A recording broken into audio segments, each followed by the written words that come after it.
हकीकी आजादी का फाइनल राउंड। रावलपिंडी के फैजाबाद चौक पर आजादी के मतवाले इकट्ठे होंगे।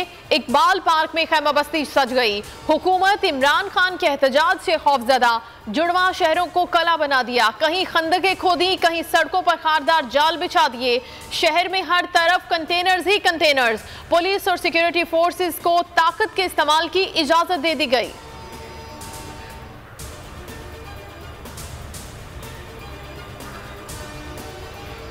पूरे पाकिस्तान की नजरें पिंडी पर। इमरान खान की कॉल पर पंजाब, खैबर पख्तूनख्वा, सिंध और बलूचिस्तान से काफिले रवाना। सिंध से काफिला ट्रेनों और कारों में रवा दवा। पेशावर से ताजरों समेत मुख्तलिफ काफिले रवाना। कोयटा से कासिम सूरी की क़यादत में काफिला चल पड़ा। गिलगित बल्तिस्तान और आज़ाद कश्मीर से भी कारकुनान के काफिले रवाना। लाहौर, मुल्तान और पंजाब के दीगर इलाकों से काफिले कल रवाना होंगे।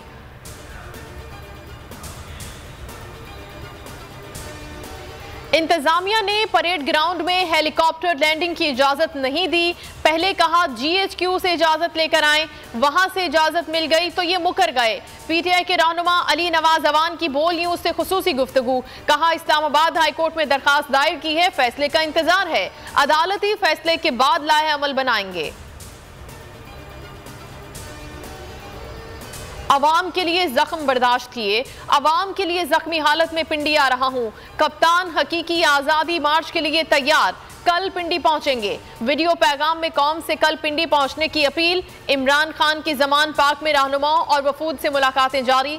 सिक्योरिटी इकदामात और काफिलों की सूरत हाल से ब्रीफ किया गया। हुकूमत संजीदगी का मुजाहिरा करे, आम इंतखाबात पर रजामंदी जाहिर कर दे। फवाद चौधरी कहते हैं इदारों को सियासी फैसलों का हिस्सा न बनाया जाए। सियासी जमातें फ्रेमवर्क खुद तय करें। मुल्क में आगे बढ़ना है तो जमहूरियत बहाल करना होगी।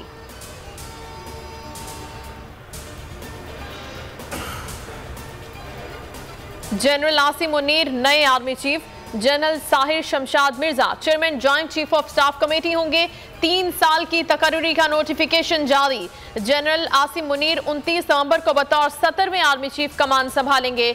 जनरल साहिर शमशाद मिर्जा 27 नवंबर को chairman joint chief of staff committee बन जाएंगे।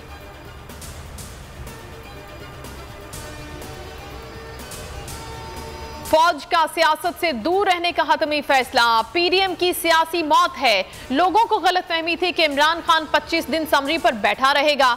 शेख रशीद कहते हैं इदारों ने भी कहा कि मुआशी और सियासी अदम इस्तेहकाम गंभीर हो गया है।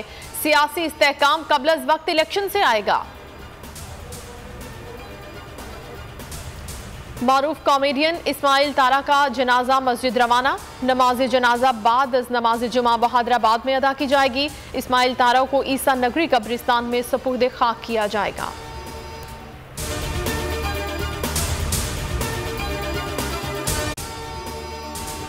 अगर आपको ये वीडियो पसंद आई है तो लाइक पर क्लिक करें।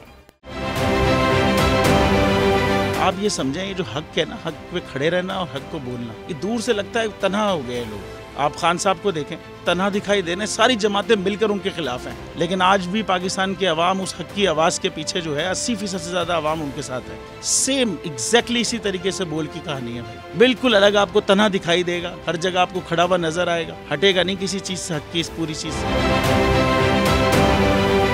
जाली केस है ना, ये हम पे उस वक्त बनाए गए थे जब हुकूमत यही थी, इन्हीं लोगों की हुकूमत थी ना। और ये जाली केस, इनको मैं नहीं कह रहा इस केस को जाली केस, इनको पाकिस्तान में क्या पूरी दुनिया में एक ऐसा शिकायत कुंदा नहीं मिला, एक ऐसा कंप्लेनेंट नहीं मिला जिसने ये कहा हो कि हमारे साथ फ्रॉड हुआ है। तो ये खुद ही बन गए कंप्लेनेंट और ये खुद ही इन्होंने खुद ही इन्वेस्टिगेशन की, उसकी खुद ही तफ्तीश भी की। यानी कि कंप्लेनेंट भी है, इन्वेस्टिगेशन ऑफिसर भी है। और इन द एंड इन्होंने फिर उसके बावजूद ये कोर्ट में जमा कराया कि जी ये केस जाली केस था। ये मेरी बात नहीं है, ये इनके इन्वेस्टिगेशन ऑफिसर की बात है। सब्सक्राइब करें और बेल दबाएं ताकि कोई खबर रह न जाए।